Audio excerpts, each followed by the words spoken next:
Good morning बच्चों, आपका स्वागत है आपके अपने यूट्यूब चैनल गौतम सर में। आज हम फिर हाजिर हैं अटल बिहारी वाजपेयी मेडिकल यूनिवर्सिटी की तरफ से।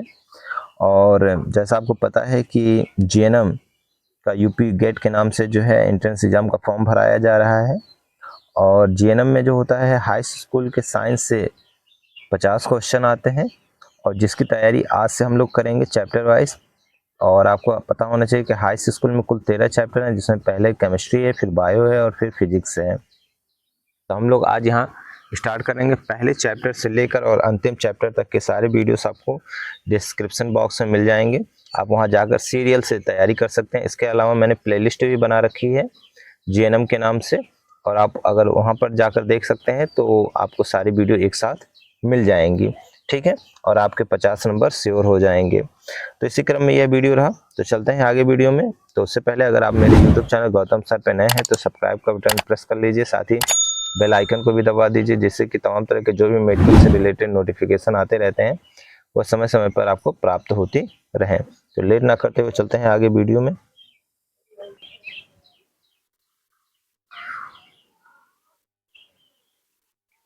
तो ये रहा आपका पहला प्रश्न, दिया है 2FeCl2 + 2H2O + Y it's give 2FeCl2 + H2SO4 + 2HCl। तो यहाँ पर आप देख रहे होंगे कि एक जगह स्मॉल लेटर में Y लिखा हुआ है। कह रहा है कि Y जो है रासायनिक अभिक्रिया में Y है, क्या है, यस है यानी सल्फाइड है, या H2S है, या जो है SO2 है, या Cl2 है, क्या है ये, तो आपको बताना है उसका आंसर। तो यहाँ पर जो Y है वो क्या है, H2S है, हाइड्रोजन सल्फाइड है। तो पहले का जो आंसर होगा वो बी नंबर होगा यहाँ पे। फिर इसके बाद देखिए दूसरा है अमोनिया, जिसका फार्मूला होता है NH3 और हाइड्रोजन क्लोराइड यानी HCl संपर्क में आने पर क्रिया करके बनाते हैं। तो क्या बनाते हैं, जल्दी से आंसर बताइए। तो दूसरे का आंसर बताइए जल्दी से, क्या होगा, क्या बनाएंगे यहाँ पर, दोनों आपस में मिलकर क्या बनाएंगे, अमोनियम क्लोराइड बनाएंगे, ठीक है, अमोनियम क्लोराइड बनाएंगे, NH4Cl बनाएंगे। फिर देखिए तीसरा प्रश्न, देखिए तीसरा प्रश्न है यहाँ पर कि NH4Cl यानी NH4Cl reversible NH4Cl plus Cl minus, ठीक है। तो जल्दी से इसका आंसर बताइए क्या होगा यहाँ पर।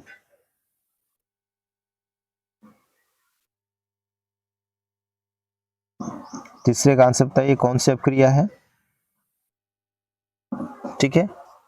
तो तीसरे का आंसर होगा यहाँ पर बी नंबर, आयनिक वियोजन है। ये आयनिक वियोजन है। आयनिक वियोजन का मतलब होता है आयनों में टूटना। आप देख रहे होंगे NH4 प्लस हो गया और Cl माइनस हो गया, ठीक है। चौथा देखिए वह अपक्रिया जिसमें आयनों के विनिमय से नए यौगिक बनते हैं, क्या कहलाता है, जल्दी से बताइए चौथे का आंसर क्या होगा। तो चौथे का आंसर होगा बी नंबर, उभय अपघटन इसे कहते हैं, उभय अपघटन कहते हैं इसे, क्या कहते हैं, उभय अपघटन। इसके बाद पांचवें पाइए, पांचवा प्रश्न है निम्नलिखित में से क्या रासायनिक परिवर्तन है, लोहे में जंग लगना, विद्युत बल्ब का जलना, मोम का पिघलना, पदार्थ का चुंबकत्व, ठीक है। पांचवें का आंसर बताइए। तो पांचवें का आंसर क्या होता है, लोहे में जंग लगना, ठीक है, ए नंबर ऑप्शन सही होगा, लोहे में जंग लगना, ठीक है। छठे पे आ जाइए, लोहे पर जंग लगना किस प्रकार की क्रिया है, ऑक्सीकरण है, अपचयन है, या ऑक्सीकरण और अपचयन दोनों है, इनमें से कोई नहीं। तो छठे का आंसर यहाँ पे क्या होता है, वो ऑक्साइड में बदलता है, इसलिए ये अपक्रिया कौन सी है, ऑक्सीकरण है। तो जो है 6 नंबर का आंसर ए होगा। सातवां देखिए, हमारे शरीर में भोजन का पाचन या पचना किस प्रकार की क्रिया है, हमारे शरीर में भोजन का पचना किस प्रकार की क्रिया है, अपघटन है, ऑक्सीकरण है, उदासीनीकरण है, अपचयन है। तो सातवें का आंसर अपघटन, हम जो भी खाते हैं यानी जटिल कार्बनिक अणु जो होते हैं वो सरल कार्बनिक अणुओं में टूट जाते हैं, तो यह क्रिया क्या कहलाएगी, अपघटन कहलाएगी। तो सातवें का ए वाला ऑप्शन सही है।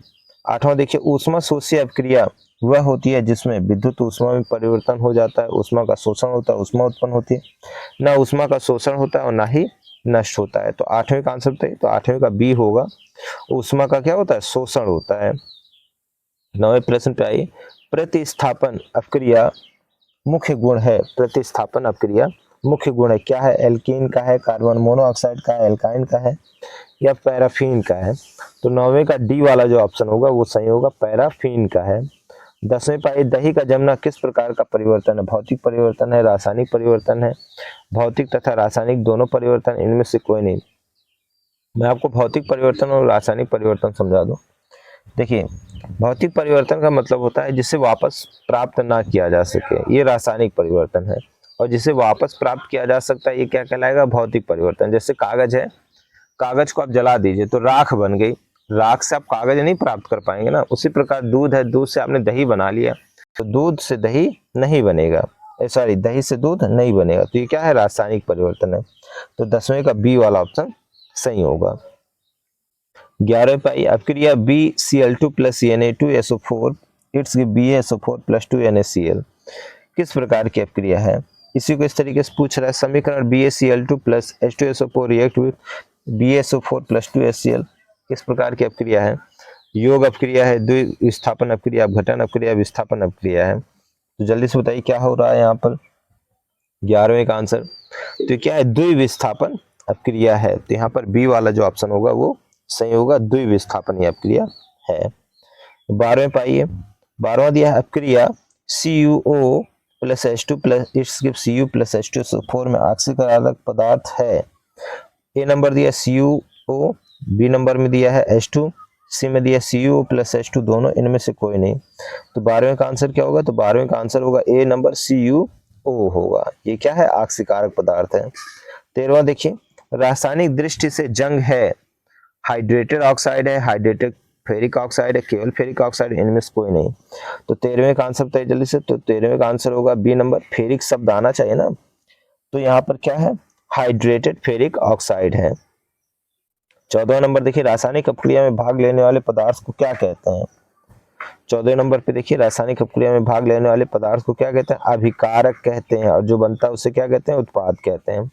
15वां देखिए, ऑक्सीकरण वह क्रिया है जिसमें इलेक्ट्रॉन पृथक होते हैं, इलेक्ट्रॉन ग्रहण होते हैं, विद्युत धनात्मक अथवा अवयव की संयोजकता घटती है, इनमें से कोई नहीं। तो 15वें का आंसर बताइए क्या होगा? तो 15वें का ए आंसर होगा, इलेक्ट्रॉन अलग होते हैं। ठीक है, इलेक्ट्रॉन पृथक होते हैं जिसे कहते हैं। 16वां देखिए, निम्न अपक्रिया में किस पदार्थ का अपचयन हुआ है? अब आपके सामने एक रिएक्शन दिया है 3MnO2 plus 4Al it's give 3Mn plus 2Al2O3। तो बताइए इसका आंसर क्या होगा 16वें का? तो 16वें का आंसर होगा ए, MnO2 का अपचयन हो रहा है। 17वां देखिए, लेड सल्फेट का रासायनिक सूत्र है, लेड सल्फेट का रासायनिक सूत्र है। तो क्या होता है? लेड यानी Pb और सल्फेट यानी SO4, तो PbSO4 होगा, यानी सी वाला ऑप्शन सही होगा। 18वां देखिए, अपक्रिया SO2 plus H2S it's give H2O plus 3S में अपचयन है, सॉरी अपचायक है। तो अपचायक कौन है जल्दी से बताइए? 18वें का आंसर कौन होगा? अपचायक कौन है? तो 18वें में जो सी वाला ऑप्शन है वो सही होगा, H2S, हाइड्रोजन सल्फाइड क्या होगा? अपचायक है। 19वां देखिए, लौह चूर्ण पर तनु HCl यानी हाइड्रोक्लोरिक अम्ल डालने से क्या होता है? हाइड्रोजन गैस एवं आयरन क्लोराइड बनता है, क्लोरीन गैस एवं आयरन हाइड्रोक्साइड बनता है, कोई अपक्रिया नहीं होती, आयरन लवण एवं जल बनता है। तो 19वें का आंसर होगा ए, हाइड्रोजन गैस एवं आयरन क्लोराइड बनता है। 20वां दिया है, लेड नाइट्रेट, देखिए कई बहुत बार पूछा गया है, लेड नाइट्रेट का रासायनिक सूत्र होता है, लेड नाइट्रेट का रासायनिक सूत्र होता है। तो यहाँ पर देखिए जो दूसरा वाला ऑप्शन है वो सही होगा, बी वाला, PbNO3 का होल ट्वाइस। 21वां देखिए, उदासीनीकरण अपक्रिया होती है अम्ल एवं अम्लीय लवण में, क्षार एवं क्षारीय लवण, अम्ल और क्षार में, अम्ल और जल में। तो आपको पता है कि अम्ल और क्षार के उदासीनीकरण अपक्रिया से प्राप्त आणविक ठोस को लवण कहते हैं। तो यहाँ पर सी वाला ऑप्शन सही होगा, अम्ल एवं क्षार में। तो 21वें का सी ऑप्शन सही होगा, अम्ल एवं क्षार में। 22वां देखिए, इलेक्ट्रॉन ग्रहण करने की प्रवृत्ति कहलाती है ऑक्सीकरण, उत्प्रेरण, अपचयन, अभिप्रेरण। तो 22वें का सी वाला ऑप्शन सही होगा, अपचयन। ठीक है, तो अच्छा 22वां जो है दो बार आपको दे रखा है यहाँ पर दो तरह से। ठीक है, तो अब 23वां देखिए, हाइड्रोजन के जलने से संबंधित रासायनिक अपक्रिया है। तो 23वें का भी सी वाला ऑप्शन सही होगा, ऑक्सीकरण। 24वें पाइए, भौतिक परिवर्तन है कागज का जलना। मैंने अभी एग्जांपल आपको दिया ना, कागज जल गया तो आप उसको दोबारा नहीं कागज बना पाएंगे ना। मोम का पिघलना, चीनी का गर्म करना, भोजन का पाचन, भाई भोजन एक बार पच गया तो उसे वापस भोजन में नहीं कन्वर्ट कर पाएंगे ना। ठीक है, तो बताइए क्या होगा इसमें? तो 24वें का जो बी वाला ऑप्शन है वो है मोम का पिघलना। मोम पिघल गया, आप फिर से पूरा मोम इकट्ठा कर लीजिए और फिर से मोमबत्ती बना लीजिए। ठीक है, 25वां हो गया। 26वां देखिए, रासायनिक परिवर्तन के बारे में असत्य है। यह परिवर्तन स्थायी होता है, सही बात है। परिवर्तन के पश्चात नए पदार्थ बनते हैं, ये भी सही है। पदार्थ के आणविक संरचना में परिवर्तन होता है, ये भी सही है। और सामान्य उत्क्रमणीय अपक्रिया होती है, उत्क्रमणीय नहीं है भाई, तो जो 26वां है उसका डी वाला ऑप्शन होगा सही।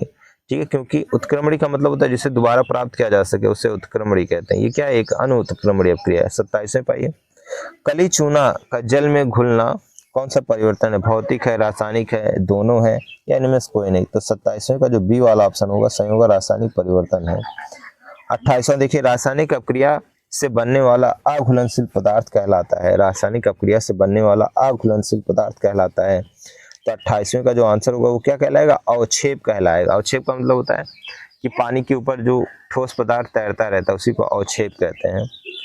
29वां देखिए, आलू चिप्स की पैकिंग में इस्तेमाल की जाने वाली कौन सी गैस होती है। तो आपको पता है भाई, ऑक्सीजन होगा नहीं, नहीं तो ऑक्सीकरण हो जाएगा, हाइड्रोजन भी नहीं होगा, तो नाइट्रोजन होता है जो किसी से अपक्रिया नहीं करता है। तो 29वें का सी वाला जो ऑप्शन होगा वो सही होगा।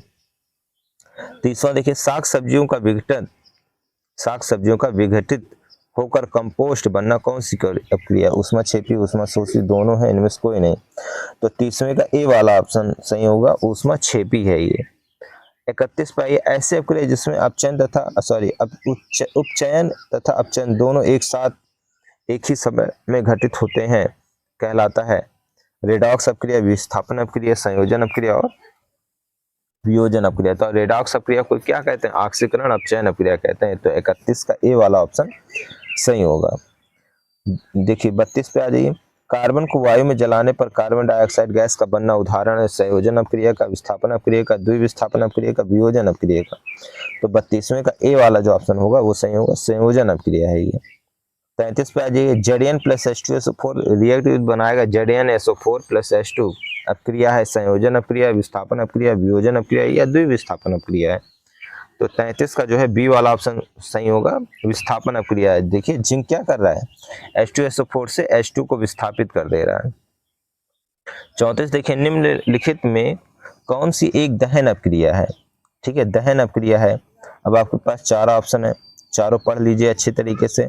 तो 34वें का जो सी वाला ऑप्शन है वो है जहां मेथेन है जो जल रहा है। आपको पता है ना, वायु की उपस्थिति में जलना, जहां ऑक्सीजन रहेगा वहीं जलेगा, वहीं दहन कहलाएगा। तो सीधा चारों ऑप्शन में देखिए ऑक्सीजन से अपक्रिया किस में हो रही है, तो तीसरे वाले ऑप्शन में जो मेथेन है वो जल कर क्या बना रहा है, CO2 तथा H2O बना रहा है और प्रकाश उत्पन्न कर रहा है। ठीक है, तो यहाँ पर सी वाला ऑप्शन सही होगा। 35वां देखिए, रासायनिक अपक्रिया CuSO4 प्लस Fe रिएक्टिव बना रहा है FeSO4 प्लस Cu, ये कौन सी अपक्रिया है। तो आप देख रहे हैं जो Fe है वो कॉपर को विस्थापित कर दे रहा है, यहाँ पे कौन सी अपक्रिया है, तो 35 का बी वाला ऑप्शन सही होगा, विस्थापन अपक्रिया है। 36वां देखिए, निम्नलिखित अपक्रिया CaCO3 it's give CaO plus CO2 उदाहरण है। अब ये कौन सी अपक्रिया बताइए, तो 36वें का आंसर बताइए जल्दी से। तो 36वें का आंसर होगा सी, ये क्या है, अपघटन अपक्रिया है। टूट जा रहा है, एक चीज थी और दो चीजों में टूट गई, तो ये अपघटन अपक्रिया होगी। 37वां देखिए, सूर्य के प्रकाश में पर्णहरिम की उपस्थिति में CO2 तथा H2O के संयोजन से निम्नलिखित में से कौन सा यौगिक बनता है। तो भाई ये प्रकाश संश्लेषण है और प्रकाश संश्लेषण में क्या बनेगा, ग्लूकोज बनेगा। तो 37 का ए वाला ऑप्शन सही होगा। 38 पे आ जाइए, निम्नलिखित रासायनिक समीकरण को पूर्ण करने में निम्नलिखित में से कौन सा यौगिक प्रयुक्त होता है। तो आपके पास क्या है, CH3COONA है, सोडियम एसीटेट है, प्लस रिक्त स्थान दे दिया है CuO और बना रहा है मेथेन और Na2CO3 सोडियम कार्बोनेट बना रहा है। तो यहाँ किसकी आवश्यकता होगी, तो 38 में देख लीजिए जल्दी से, तो बी की आवश्यकता होगी, यानी OH की आवश्यकता होगी, सोडियम हाइड्रोक्साइड की। 39वां देखिए, निम्नलिखित रासायनिक समीकरण को पूरा करिए। अब आपको फिल इन द ब्लैंक्स दे दिया, फिर लिखा है प्लस PCl5 रिएक्टिव बना रही है। तो 39वें का बी वाला जो ऑप्शन होगा वो सही होगा, यहाँ पर आपको एस्टिक एसिड लेना पड़ेगा। 40वां देखिए, निम्नलिखित रासायनिक समीकरण को पूरा कीजिए। अब देखिए एस्टिक एसिड है और एथिल अल्कोहल सांद्र H2SO4 की अपक्रिया हो रही है, की उपस्थिति में अपक्रिया हो रही है। तो क्या आपको लेना पड़ेगा, एथिल एसीटेट लेना पड़ेगा यहाँ पर, यानी CH3 COO C2H5, यहाँ C वाला ऑप्शन सही होगा और तब जाकर जो है ये आपका जो रिएक्शन है कंप्लीट होगा। तो ये रही आज की वीडियो। आज हमने 40 प्रश्न पूरे कवर किए हैं और ये रहा उसका आंसर की भी, ठीक है, यहाँ आंसर की भी दे रखा है। तो आपको वीडियो कैसी लगी? अगर अच्छी लगी तो लाइक करिए, सब्सक्राइब करिए तथा दोस्तों को शेयर भी करिए, ठीक है। और मिलते हैं नेक्स्ट अगले वीडियो में, तब तक के लिए जय हिंद, जय भारत, गुड बाय। अपना ख्याल रखिए और पढ़ते रहिए जिससे कि आपको सरकारी कॉलेज मिल सके, ठीक है। और अगर सारी वीडियो के लिंक चाहिए तो आप डिस्क्रिप्शन बॉक्स में जाकर देखिए, पूरे लिंक भरे पड़े हुए हैं GNM से। Okay, bye.